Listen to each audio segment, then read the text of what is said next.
Hi everyone, thanks for coming to the session on turning up your ArcGIS Enterprise to 11.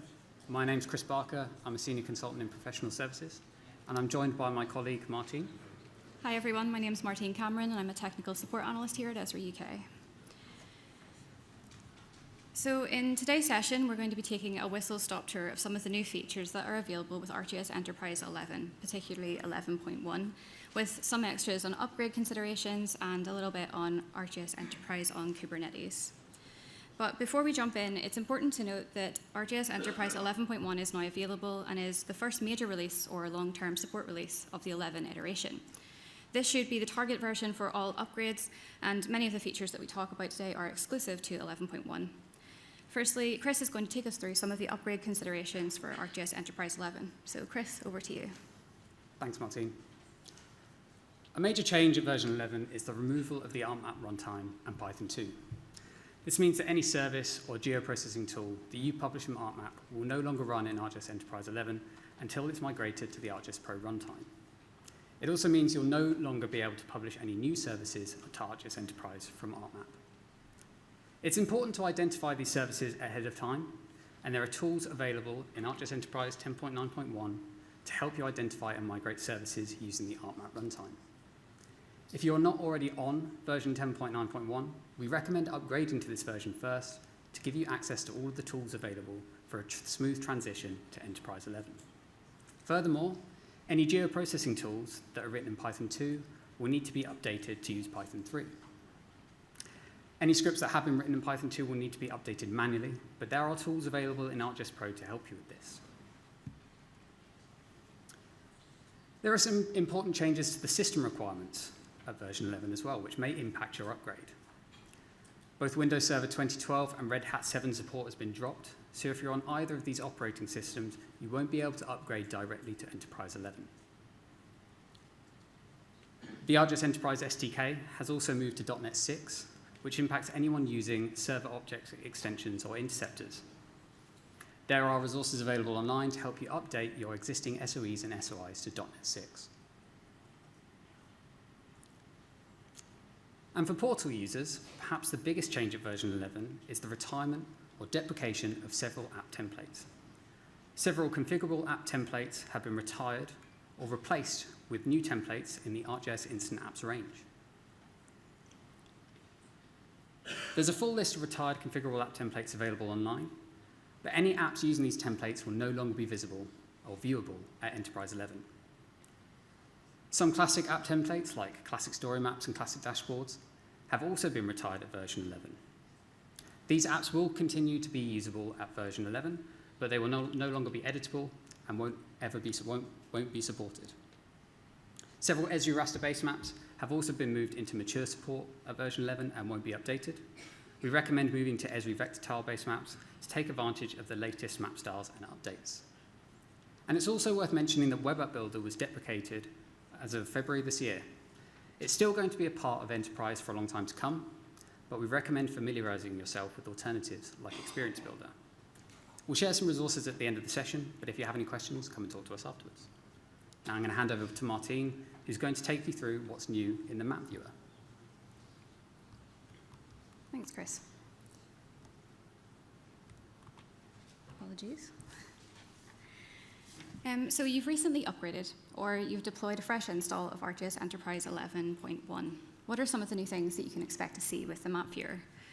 Well, since the map viewer has been around since the 10.8.1 release, it's now the default map viewer for ArcGIS Enterprise 11.x. And harnesses JavaScript 4 so that it has a more intuitive design and it has responsive mapping with real-time updates to your map as you work. One of the new things that we like to show today is that the map viewer now has the native ability to add a GeoJSON layer directly to your map from the web URL. So you can see here I'm adding a URL for a GeoJSON layer and it is showing some cycle-free traffic rates around Belfast. You can see how quickly that was added into my map. And I've got a few other layers on my map here. As I said, that layer I just added was a cycle route. This is the Belfast City Centre cycle map, as well as some Belfast City Centre trees. So I'm just going to quickly turn off my GeoJSON layer and select on trees. Now, I've got it symbolized in such a way that it sort of looks a bit like tree coverage, but I can see that there's quite a lot of data on my map, and it would be great if I could aggregate this to make it a little bit more readable. So jumping over to the aggregation options, we can see here that I have a few more options available to me than what was available in the 10.9.1 release. We now have binning as an option, and additionally, depending on the data that you have, you may have charts available as well. So I'm going to turn on the binning option, and as we can see, the map viewer will automatically create bins for me. Clicking on options, I can quickly change my bin size, edit the fields, create labels for it, as well as configuring pop-ups. The initial pop-up is going to configure just the aggregate count, so this is the number of trees in that bin, but my pop-ups can also be the predominant values of different fields that may be non-numerical within my data. This takes me on to the next new thing that I'd like to show today. We can now create charts within our pop-ups. So I'm going to turn off my aggregation just temporarily and click on the pop-up for one of my trees. Now you can see I have quite a bit of data here, but it would be great if I could create a chart, right? So clicking on pop-ups, selecting add content, I now have the chart option available. I'm going to select this, and you can see I have bar chart, line chart, and pie chart. Selecting different fields, I'm going to scroll down to the bottom where I have disease spread for June 2022 and January 2023. And as you can see in my pop-up, it has automatically created me a bar chart. I can also change this very quickly to a line chart. Now, depending on the data that you have, you might want to show a pie chart as well, and you can get a little bit more creative by using arcade scripts, so that you can create the same sort of bar charts, line charts, pie charts within your pop-ups for non-numerical values or fields. Now, that's all I really have time for today, so I'm going to pass you over to Chris now, who's going to take you through some Experience Builder. Thanks, Martine. So as I said earlier, Web App Builder has been deprecated, and a great alternative is Experience Builder, which has seen a huge number of updates in version 11. You can now host your own custom widgets in the portal and add them to your own applications. To show this off, I've taken the What 3 Words widget available on GitHub, and I've hosted this on my own web server. I can take the manifest URL and add a new item into my portal. I can use the new Experience Builder widget option to add this widget directly into my content and then share this content across my organization. I can access this widget from the custom widget section within Experience Builder, and then I can customize the look and feel of this widget as I can any other out-of-the-box widget in Experience Builder. So let's take a look at this working in my finished experience. Every time I click on the map, I receive a precise 3-word location alongside the latitude and longitude for the point. In the background, this is using the What 3 Words locator that I've added to ArcGIS Enterprise and can be used for free using the What 3 Words API. There have been some other great updates at version 11, including the new editor widget, which can be used to edit both 2D and 3D data. We're currently looking at the centre of St Albans, with restaurants and cafes from OpenStreetMap shown on the map. I can see that there's a really nice bar missing, so I can use the editor widget to add this bar, called the snug, directly to my map.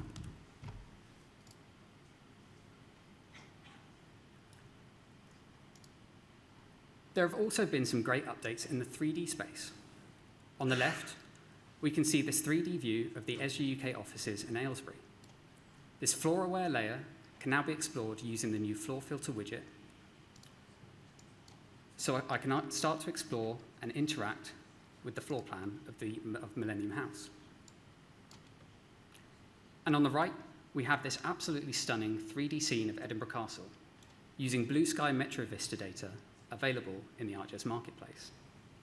At version 11, there's a new 3D toolbox that I can use to adjust the sun angle to analyze the impact of shadow across my scene. And I can also do direct line of sight analysis against 3D objects in my scene. So I can start to analyze what's visible from different viewpoints around Edinburgh Castle. I'm now going to hand back to Martine, who's going to take you through what's new in webhooks. So we're always looking for ways to improve our workflows and make them more efficient, especially through automation. And one way that Esri has improved this for system administrators is by creating a way for you to utilize webhooks within your ArcGIS Enterprise environment. But for the uninitiated, what exactly is a webhook? A webhook is an HTTP request that is triggered by a source system or an event in a source system, and it's sent to a destination system. And normally this is with a payload of data. Basically, what it means is that it provides a way for one system to talk to another and trigger an event whenever an action occurs. So what I want to do today is take you through how to set this up. Jumping over to my portal sharing REST endpoint, I'm going to click on Portals. I'm currently signed in as an administrator here. Clicking on Self, and scrolling down to the very bottom, I'm going to Child Resources and selecting Webhooks. As you can see here, I already have a webhook configured, but for the purposes of the demo, I'm going to click on Create Webhook. I'm going to give it a meaningful name, and now I need a payload URL. This is where the payload of information from ArcGIS Enterprise is going to be sent to, and then where an action is going to occur for something to either send an email, a text, or maybe send something into your Slack chat. For this, I am going to use Integromat. Now again, you can see I've already got a scenario configured, but I'm going to create a new one just for the purposes of the demo. Clicking on the plus, and I'm going to search webhooks. And then selecting custom webhook, then clicking on add, and again, I'm going to give it a meaningful name. Now you can see it's provided me with a URL. This is my payload URL, so I'm going to copy this to my clipboard and paste it in. Secret is basically if you want to set up authentication for your webhook. Configuration properties is showing the deactivation policy, i.e. how many times it can fail before the webhook will be deactivated, and you can look at the logs. The last thing that I need to configure, though, is the event triggers. So event trigger today that I'm going to configure is anytime an item is deleted from my organization. But just to be clear, event triggers can be for almost anything with ArcGIS Enterprise. There is online documentation for what all the event triggers are, but if I wanted to give an example, you could set it up to see whenever something is shared publicly or an item has changed ownership.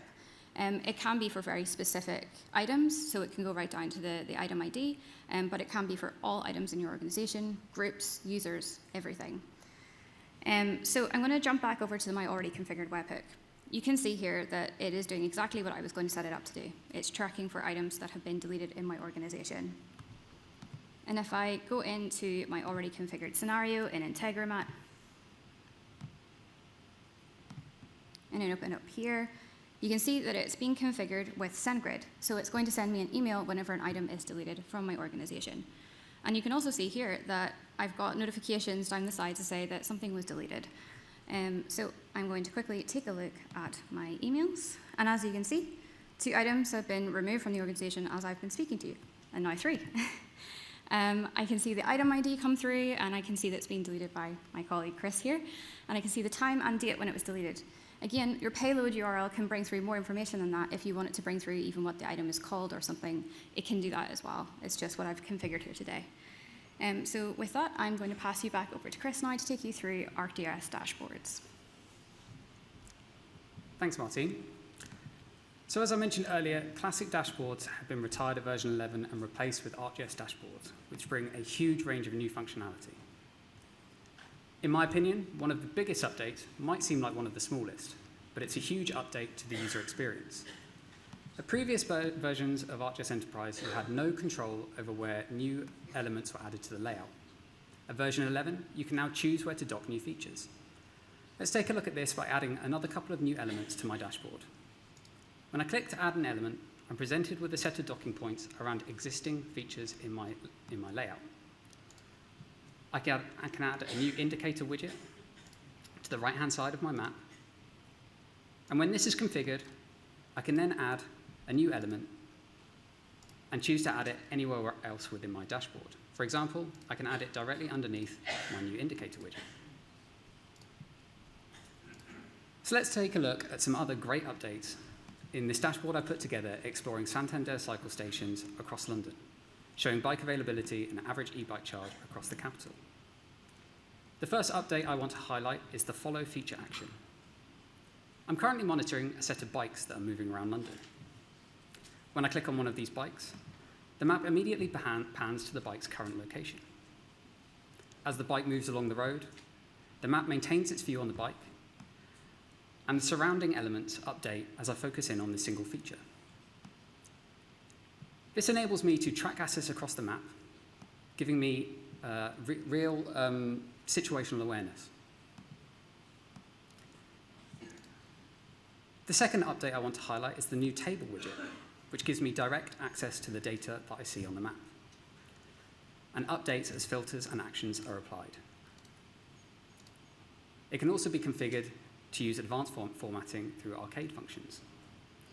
The table widget can also be configured to use another great addition at Enterprise 11, the ability to download data. This can be configured against any data-driven element in a dashboard and respects all filters and actions applied. Users can simply navigate to the information they're interested in the dashboard and then download the data directly to a CSV from the browser. And finally, another great update at version 11 is the reset button. Users can pan around the map and apply filters to the dashboard, and then simply hit the reset button to go back to the dashboard's default view. And with that, I'm going to hand back to Martine, who's going to give you an overview of what's new in ArcGIS Enterprise on Kubernetes. Thanks, Chris. So ArcGIS Enterprise on Kubernetes is a game-changing new deployment type. As our customers, you're deploying bigger and more complex deployments than ever before to power your changing demand and workflows. And this is where ArcGIS Enterprise on Kubernetes can help. It is cloud native with microservices in its architecture to provide inherent high availability without any additional configuration required. Utilizing containerization technologies such as Docker, which provide blueprints for all of the components of your ArcGIS Enterprise environment, Kubernetes then orchestrates or manages the deployment for you to help scale it up and down to meet differing demands, but also be able to detect when you've got an unhealthy service and also to be able to replace them whenever they're unhealthy. It makes this deployment type the most robust and resilient that we've ever had. The first big update to ArcGIS Enterprise on Kubernetes is that it is now available in general availability, meaning that you don't need an enterprise license agreement for it.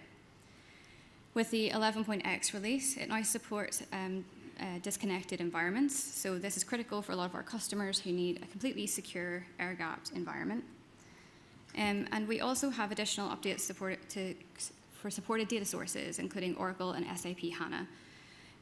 Alongside this, the majority of the updates that we've shown you here today during our demo are available with the ArcGIS Enterprise and Kubernetes 11.x release. So we really took a look at a lot of things today, and we didn't have a lot of time to deep dive, and we're only really scratching the surface of what's available with this new release. Some of the other great features we know that you'll love is being able to search with related terms, the creation of member categories for helping manage your organization, operational health scripts, Deep Learning Studio. There's just so many things. So if there's anything you've seen here today or anything on this slide you'd like to chat to us about afterwards, please do feel free to chat to me or Chris, or find the Enterprise stand on floor 5. So we've covered a lot in the last 20 minutes, from what to consider for upgrading to Enterprise 11, to what's new in Experience Builder, webhooks, and dashboards. I'm sure you can agree there are a lot of great new updates and features available in Enterprise 11. 11.1 is available now, and we recommend updating to this version for long-term support.